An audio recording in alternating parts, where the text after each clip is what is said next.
محترم بھائیوں، انسان جب دنیا میں زندگی گزارتا ہے تو ہر وقت اس کی لڑائی رہتی ہے نفس اور شیطان سے۔ کشمکش رہتی ہے نفس اور شیطان۔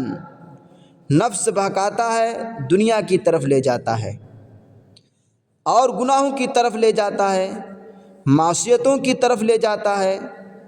شیطان الگ دو دشمن ہیں انسان کے، ایک شیطان اور ایک نفس۔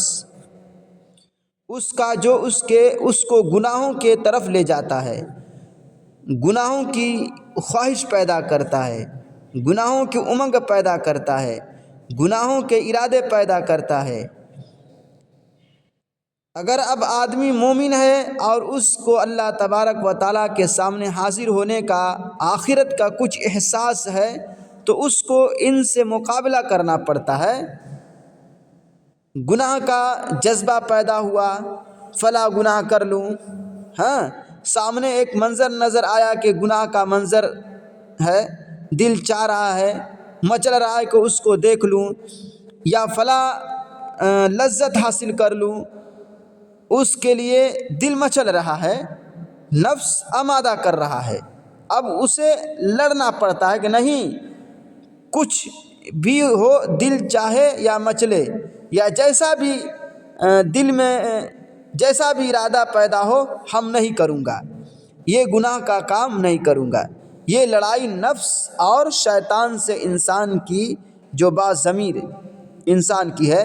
تو جو باضمیر ہے، جس کو ذرا بھی ایمان کا احساس ہے، اللہ تعالیٰ کے سامنے جواب دہی کا احساس ہے، اس کے دل میں یہ لڑائی تو ہوگی۔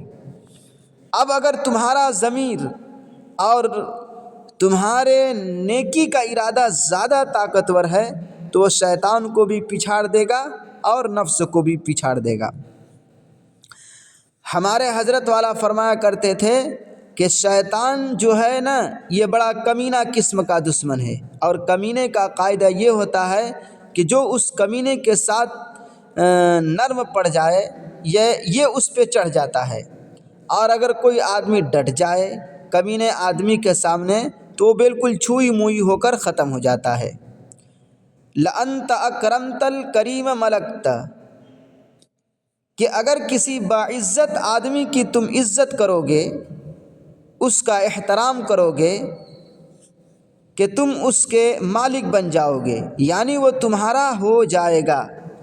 باعزت آدمی ہے، کریم آدمی ہے، شریف آدمی ہے، اس کا تم نے اکرام کیا، اس کی عزت تو وہ تمہارا بن جائے گا، یعنی تم اس کے اوپر قابو پالو گے اور وہ تمہارا بن جائے گا، تمہارے ساتھ اچھائی کرے گا۔ اور اگر کمینے آدمی کا اکرام کیا تو نے اور اس کے آگے نرم پڑ گئے تو وہ سرکش ہو جائے گا اور زیادہ سرکشی کرے گا اور زیادہ پریشان کرے گا۔ تو شیطان کا اور نفس کا بھی یہی معاملہ ہے۔ یہ دونوں جو ہے نا کمینی ذاتیں ہیں، یہ شیطان اور نفس، شیطان بھی اور انسان کا نفس امارہ بھی، یہ کمینی ہے۔ اگر ان کے آگے نرم پڑ گئے، یعنی نفس کہہ رہا ہے، شیطان کہہ رہا ہے کہ فلاں گناہ کر لو، تو تم اس کے آگے نرم پڑ گئے کہ اچھا بھائی کر لیتے ہیں، لاؤ، تو یہ تمہاری اوپر چھا جائے گا، یہ تمہارے اوپر چھا جائے گا، سرکش ہو جائے گا، اور کل کو اور گناہ پر اکسائے گا، پرسوں کو اور گناہوں پر اکسائے گا، یہاں تک کہ اللہ بچائے تمہیں تارے مذلت میں لے جا کر گرا دے گا۔ اور اگر تم اس کے سامنے ڈٹ گئے کہ نہیں تیری بات نہیں مانیں گے، جو تو کہہ رہا ہے وہ ہم نہیں کریں گے، ڈٹ گئے، تو یہ نرم بھی پڑ جاتا ہے۔ جیسے کمینہ آدمی کے سامنے آگے ڈٹ جاؤ، وہ اگر ایک سنا رہا ہے تو تم اس کو 10 سنا دو اس کو، تو وہ نرم پڑ جائے گا، تو وہ کمزور بھی ہے۔ ان کید الشیطان کان ضعیفا، کہ شیطان کا جو مکر اللہ تعالیٰ خود فرما رہے ہیں کہ بڑا کمزور، دعوے تو بڑے کیے وَلَآمُرَنَّهُمْ فَلَيُبَتِّكُنَّ آذَانَ الْأَنْعَامِ کہ دائیں سے بھی آؤں گا، بائیں سے بھی آؤں گا، سامنے سے بھی آؤں گا، پیچھے سے بھی آؤں گا، اور وَلَا تَجِدُ أَكْثَرَهُمْ شَاكِرِينَ اور اکثر لوگوں کے اوپر قابو پا لوں گا۔ اے اللہ آپ کے شکر گزار نہیں بنیں گے۔ دعوے تو بڑے کیے، لیکن اللہ فرماتے ہیں اگر کوئی ڈٹ جائے اس کے سامنے، ان کید الشیطان کان ضعیفا، تو شیطان کا مکر بہت کمزور ہے بھائیو۔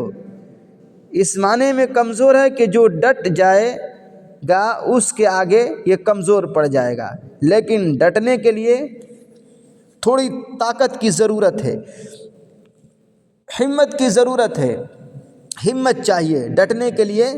تو وہ ہمت ہمارے حضرت فرماتے تھے کہ وہ ہمت پیدا ہوتی ہے ذکر اللہ سے، ذکر اللہ سے، اللہ کا ذکر۔ تو حضرت فرماتے تھے کہ یہ انرجی ہے، یعنی آدمی اللہ کا ذکر کرے، اللہ کی عبادت کرے، اللہ کی حکموں کی اتباع کرے، تو ہمارے اندر شیطان سے، نفس سے لڑنے کی طاقت پیدا ہوتی ہے، اور بہت سارے گناہوں سے ہم اپنے آپ کو بچانے کی طاقت بھی رکھتے ہیں اگر ہم اللہ کی عبادت کریں تب۔ تو اس لیے میرے بھائیوں، میرے دوستو، ہم اللہ تبارک و تعالیٰ کی عبادت کیا کریں، ہمارے ذمے جتنے احکام اللہ نے عائد کیے ہیں اس کو ہم پورا ادا کریں۔ اللہ تبارک و تعالیٰ ہم سب لوگوں کو عمل کی توفیق دے۔